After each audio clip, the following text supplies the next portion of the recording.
ठाणे महानगरपालिकेचा 6,000 कोटींचा अर्थसंकल्प सादर, करवाढ नसल्याने ठाणेकरांना दिलासा. कोणत्याही स्वरूपाची करवाढ अथवा दरवाढ नसलेला ठाणे महापालिकेचा सन 2026-27चा 6,221 कोटी 12 लाख रुपयांचा अर्थसंकल्प महापालिका आयुक्त सौरभ राव यांनी सादर केला. यंदाच्या अर्थसंकल्पात पालिकेवर असलेला आर्थिक भार कमी करण्यासाठी नव्याने हाती घेण्यात येणारे प्रकल्प शासन निधी आणि खासगी लोकसहभागातून राबवण्याचा निर्णय प्रशासनाने घेतला आहे. ठाणे शहराच्या सर्वांगीण विकासासाठी पायाभूत सुविधा, स्वच्छता, पाणी पुरवठा, आरोग्य सेवा, पर्यावरण संरक्षण आणि डिजिटल प्रशासन या क्षेत्रांना यंदाच्या अर्थसंकल्पात प्राधान्य देण्यात आले आहे. ठाणे महापालिका आयुक्त सौरभ राव यांनी महापौर शर्मिला पिंपोळकर यांना विशेष महासभेत अर्थसंकल्प सादर केला. सन 2026-27 या आर्थिक वर्षाचे अर्थसंकल्पीय अंदाजाचे आकारमान 6,221 कोटी 12 लाख इतके असून सन 2025-26चे मूळ अंदाजपत्रक 5,645 कोटींच्या तुलनेत 10.21% इतके जास्त आहे. यामध्ये महसुली उत्पन्न वाढवणे आणि खर्चाचे योग्य नियोजन यावर विशेष भर देण्यात आला आहे. या अर्थसंकल्पादरम्यान महापालिकेच्या उत्पन्नाचा प्रमुख स्रोत मालमत्ता कर असून या माध्यमातून 2025-26 मध्ये 920 कोटी इतके उत्पन्न अंदाजित होते. ते डिसेंबर 2025 पर्यंत 536 कोटी 35 लाख इतके झाले आहे.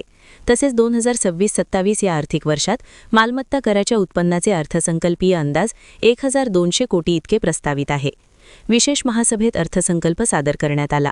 या पत्रकार परिषदेस अतिरिक्त आयुक्त वन संदीप माळली, ठाणे परिवहन सेवेचे व्यवस्थापक बालाचंद्र बेहरे आणि मुख्यालय उपायुक्त जी गोदेपुरे उपस्थित होते.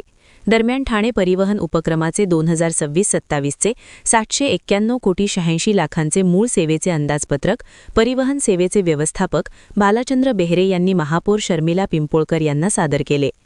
यंदाच्या अर्थसंकल्पात करवाढ नसल्याने ठाणेकरांना दिलासा मिळाला आहे. महसुली उत्पन्न वाढीसाठी प्रयत्न, खर्चामध्ये वित्तीय शिस्त, पोषक व शाश्वत पर्यावरणासाठी उपाय, गतिमान वाहतुकीसाठी पायाभूत सुविधांची कामे, महापालिका शाळांचा कायापालट आणि गुणवत्तापूर्ण शिक्षण, महिला, ज्येष्ठ, दिव्यांग यांच्यासाठी कल्याणकारी योजनांवर भर, प्रशासकीय कामकाजात पारदर्शकता यावर यंदाच्या अर्थसंकल्पात भर दिला आहे. ब्युरो रिपोर्ट, जनादेश. आपली माणसं, आपला देश. पाहत रहा जनादेश. ठाणे परिवहन विभागाचा 791 कोटींचा अर्थसंकल्प सादर. परिवहन सेवेचे व्यवस्थापक भालचंद्र बेहरे यांनी ठाणे महानगरपालिकेच्या महापौर शर्मिला पिंपळोलकर यांना परिवहन विभागाचा 791 कोटींचा अर्थसंकल्प सादर केला. त्यामध्ये गेल्या 10 वर्षांपासून भाडेवाढ झाली नसून सद्यस्थितीत सीएनजी डिझेलसह अन्य साहित्यांच्या दरात झालेली वाढ पाहता भाडेवाढ केल्यास परिवहन विभागाच्या दैनंदिन उत्पन्नामध्ये 6 लाखांची आणि वार्षिक उत्पन्नामध्ये सुमारे 21 कोटींची वाढ होईल असे नमूद करण्यात आले आहे. पुढील वर्षीच्या मार्च अखेरपर्यंत ताफ्यात नव्याने 270 एसी ई बस आणि 100 सीएनजी साध्या अशा एकूण 370 बस दाखल होतील असे नियोजन करत परिवहन सेवेचे व्यवस्थापक भालचंद्र बेहरे यांनी महापौर शर्मिला पिंपळोलकर यांना परिवहन विभागाचा सन 2025-26चा 603 कोटी 49 लाखांचा सुधारित आणि सन 2026-27चा मूळ 791 कोटी 86 लाखांचा मूळ अर्थसंकल्प सादर केला. परिवहन विभागाला शाश्वत तंत्रज्ञानाधारित, आर्थिकदृष्ट्या सक्षम आणि नागरिक केंद्रित सार्वजनिक वाहतूक प्रणालीमध्ये रूपांतरित करणे हा या अर्थसंकल्पाचा मुख्य दृष्टिकोन असल्याचा दावा प्रशासनाने अर्थसंकल्पात केला आहे. सन 2011च्या जनगणनेनुसार ठाणे शहराची लोकसंख्या 18,11,000 असली तरी सध्याची लोकसंख्या 27 लाखांच्या घरात गेली आहे. ही लोकसंख्या विचारात घेता परिवहनच्या ताफ्यात 1,350 बसची गरज आहे. सध्या दररोज 3 लाख प्रवासी प्रवास करत असून पुण्याच्या CIRT संस्थेच्या मार्गदर्शक तत्वानुसार परिवहनच्या ताफ्यात 2/3 बस अपुऱ्या आहेत. परिवहन प्रशासनाने 2026-27 या आर्थिक वर्षात महसुली रक्कम 307,83,00,000 आणि संचलन तूट अनुदानापोटी 230,47,00,000 असे एकूण 538,30,00,000 इतक्या अनुदानाची महापालिकेकडे मागणी केली आहे. तर पुढील 4 महिन्यांचा खर्च भागविण्यासाठी परिवहन विभागाला 252,53,00,000 रुपयांची आवश्यकता आहे. याबाबत सुधारित अंदाजपत्रकात मागणी करण्यात आली आहे. परिवहन अधिकारी कर्मचाऱ्यांचे वेतन, निवृत्तीधारकांची पेन्शन, थकबाकी आणि देणी देण्यासाठी 435,85,00,000 तसेच इतर प्रशासकीय खर्चासाठी 2,89,00,000 रुपयांची अर्थसंकल्पात तरतूद केली आहे. तर लिपिक, वाहक, चालक, शिपाई, सफाई कामगार, मदतनीस असे एकूण 74 वारसा हक्काने नियुक्ती आणि 110 अधिकारी कर्मचाऱ्यांना पदोन्नत्या देण्यात आलेल्या आहेत. या परिवहन विभागाच्या अर्थसंकल्पानुसार उत्पन्न वाढीसाठी पीएम बस सेवा योजनेअंतर्गत प्राप्त होणाऱ्या 100 एसी बसवर जाहिरात करण्याचे हक्क देण्याची निविदा मागवण्यात आली आहे. त्याद्वारे परिवहनच्या वार्षिक उत्पन्नात 1 कोटींनी वाढ होणे अपेक्षित धरण्यात आले आहे. ब्युरो रिपोर्ट, जनादेश. आपली माणसं, आपला देश. पाहत रहा जनादेश. ठाणे महानगरपालिकेचे मालमत्ता कर म्हणजेच प्रॉपर्टी टॅक्स भरण्याचे आवाहन.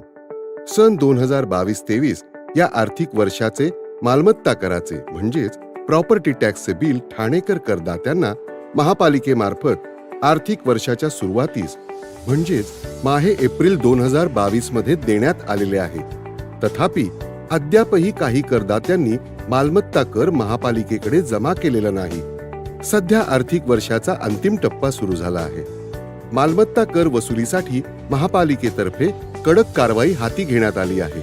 या अंतर्गत जंगम मालमत्ता, टीव्ही, फ्रीज, वाहन व इतर जप्त करणे तसेच स्थावर मालमत्ता वॉरंट बजावून जप्त करण्यात येत असून मालमत्तेचा जाहीर विक्रीद्वारे लिलाव करून कराची रक्कम वसूल करण्यात येत आहे. मालमत्तेस पाणी पुरवठा करण्यात येणारे नळ संयोजन खंडित करण्यात येत आहेत. त्याचप्रमाणे थकीत मालमत्ता करावर 2% व्याज आकारले जात असल्याने भरावयाची रक्कम वाढत आहे. आपला मालमत्ता कर propertytax.thanecity.gov.in या लिंकद्वारे तसंच गुगल पे, फोन पे, पेटीएम याद्वारे ऑनलाईन पद्धतीने करण्याची सुविधा उपलब्ध करून दिली आहे.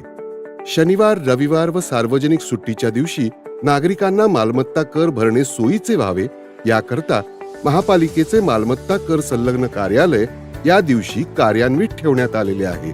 तरी मालमत्ता कर वसुलीची अप्रिय कारवाई टाळण्याच्या दृष्टिकोनातून मालमत्ता कर भरून महापालिकेस सहकार्य करावे. धन्यवाद. आपली माणसं, आपला देश. पाहत रहा जनादेश. शहीद दिनानिमित्त ठाणे जिल्हाधिकारी कार्यालयात भगतसिंग, राजगुरू आणि सुखदेव यांच्या प्रतिमेस अभिवादन. भगतसिंग, राजगुरू आणि सुखदेव यांनी भारतीय स्वातंत्र्याचे महत्त्व जाणून आपल्या भारताच्या स्वातंत्र्यासाठी प्राणांची आहुती दिली. त्यांचा आदर्श आपल्या भारतीय जनतेपुढे कायमच राहील. ज्या दिवशी त्यांना फाशीची शिक्षा देण्यात आली तो दिवस म्हणजेच शहीद दिवस. शहीद दिनानिमित्त जिल्हाधिकारी डॉ. श्रीकृष्ण पांचाळ यांनी जिल्हाधिकारी कार्यालयात शहीद भगतसिंग, राजगुरू आणि सुखदेव यांच्या प्रतिमेला पुष्पहार अर्पण करून अभिवादन केले. यावेळी अपर जिल्हाधिकारी हरिश्चंद्र पाटील, निवासी उपजिल्हाधिकारी डॉ. संदीप माने, उपजिल्हाधिकारी सर्जेराव मस्के पाटील, शशिकांत गायकवाड, वरुणकुमार सहारे, उपजिल्हा निवडणूक अधिकारी वैशाली माने, तहसीलदार सचिन चौधरी, रेवंड लेंभे, मीनल दळवी, कार्यकारी दंडाधिकारी पुरुषोत्तम थोरात, लेखाधिकारी आश्लेषा जाधव, राष्ट्रीय सूचना व विज्ञान केंद्राचे संचालक घनश्याम मेहता तसेच जिल्हाधिकारी कार्यालयातील इतर अधिकारी व कर्मचारी उपस्थित होते. ब्युरो रिपोर्ट, जनादेश. आपली माणसं, आपला देश. पाहत रहा जनादेश.